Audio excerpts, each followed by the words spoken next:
we replenish it. Yeah, we replenish the guts.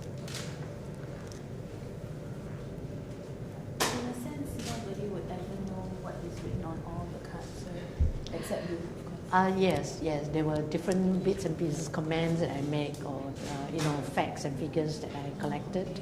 Yeah. So the ideas of having these doors is kind of for you to enter into it. This for me is a different space. So you enter into a different rhyme. Yeah, sort of. So shall we move on? Yeah, please. My mom was the one before. You will see her soon.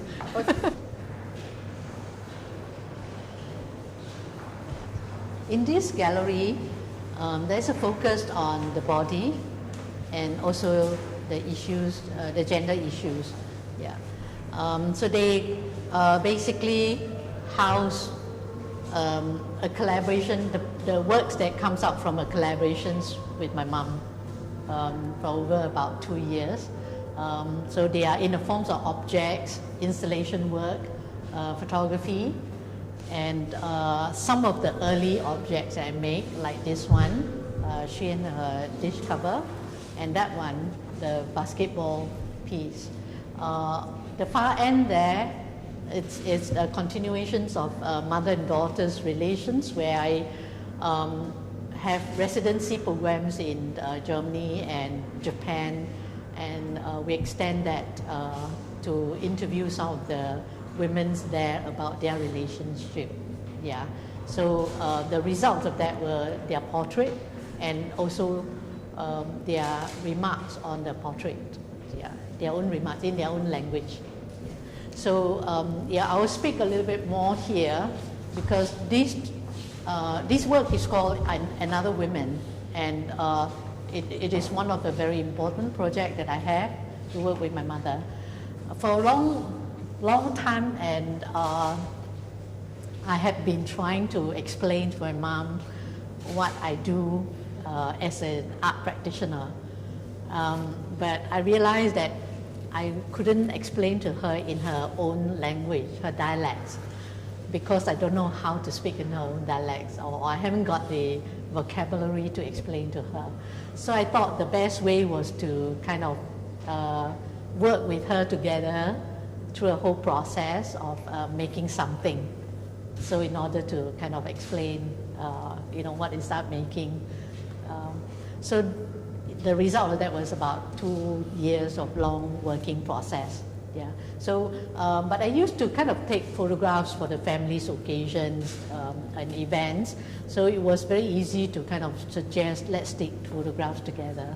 Also, at that point in time, mother actually approached me to take a portrait for herself.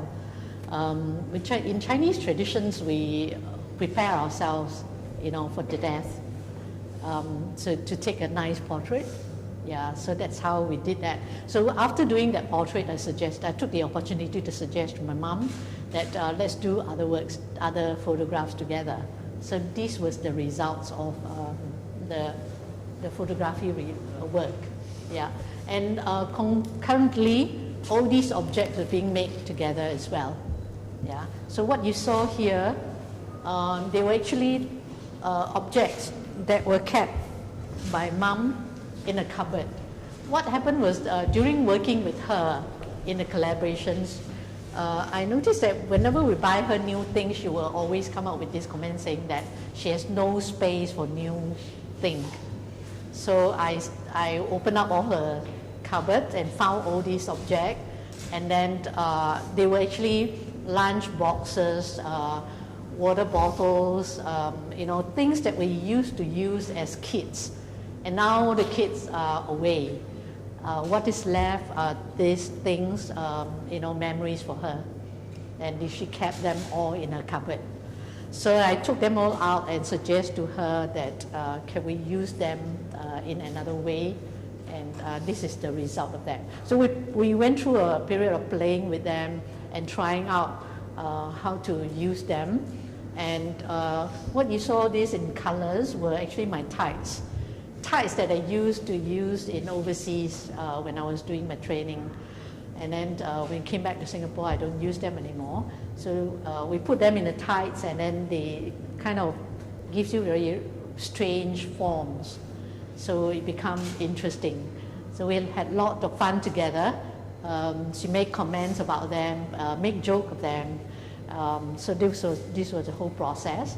So we decided that when I was invited to present a work, so I decided to put all these different things together and present it as an installation. With this photograph series, when I started to plan to work with her, I decided that whenever we take the photographs, we use the same clothes. So you see some of the pictures, the same clothes appear. So after that, I decided that we now make a pictures without clothing. Why do I want to make them without clothing? So I started making this together with her. This was actually employing some of her working methods actually. You know, as students, I often were admired. I used to have very nice uniform, very well pressed uniform, and she has actually a very interesting way of working that. You put them in starch, and then very, very thick starch, and then dry, and then iron it, and you have very, very well pressed uniforms. So I was very interested in using what she has or what she been practiced to integrate that into my art. So I asked her to teach me that whole process, and then we put these things, soak them in water first, and then put them in starch. And then I put them on my body, went to the balcony, stay under the sun for 2 hours. It become dry, so they peel off from your skin. And then she will help me to take it out. And we have these body forms, and we then fix it with fixative, and create these forms. So she went through this whole thing together with me. And when I suggested the pictures without clothes and put this together, she understood what I meant by why do I want to do that and take the pictures without clothes. So this was how I explained to my mom this whole art making for this work. Yeah. And of course, it addresses you know, the ideas of the role of the women, you know, the ideas of mothers and the relationship between the mother and daughter. Using my own personal kind of relationship with my mom, and trying to perhaps express my desire to recognize, to have that intimacy, and at the same time to recognize both of us as also independent women.